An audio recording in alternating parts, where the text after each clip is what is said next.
नमस्कार, मी लतिका। आज मी तुम्हाला कैरीची चटणी बनवून दाखवणार आहे। त्यासाठी मिक्सरचं भांडं घेतलेलं आहे। त्याच्यामध्ये एक छोट्या आकाराची कैरी साल काढून छोटे छोटे तुकडे करून घेतलेले आहेत। जरा जास्त कैरी जरी घेतली तरी पण चालू शकते।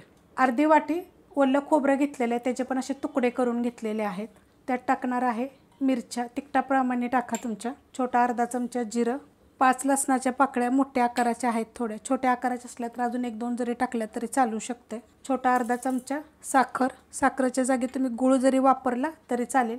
चवीप्रमाणे टाकायचं मीठ। त्यात टाकणार आहे मी कोथिंबीर, कोथिंबीर पण देठासकट घेतलेली आहे। आणि ह्याला काय करायचं, आपल्याला दरदर बारीक करायचे।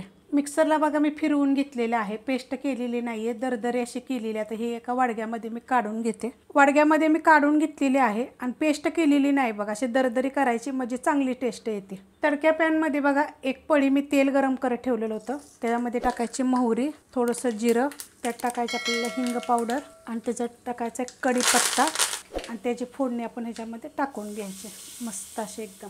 काय होतं माहिती आहे का, उन्हाळ्याच्या दिवसात जेवण जात नाही ना, तर असं काय काय वेगवेगळं करायचं। तर हे पहिलं मिक्स करून घेते।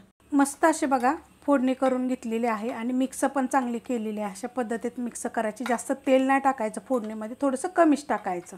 तर खूप चविष्ट अशी झालेली आहे चटणी। दुपारच्या टायमाला जेवणाबरोबर ह्याच्याबरोबर तुम्ही खाऊ शकता। रेसिपी आवडली तर लाईक करा, सबस्क्राईब करा, कमेंट करा आणि शेअर बी करा।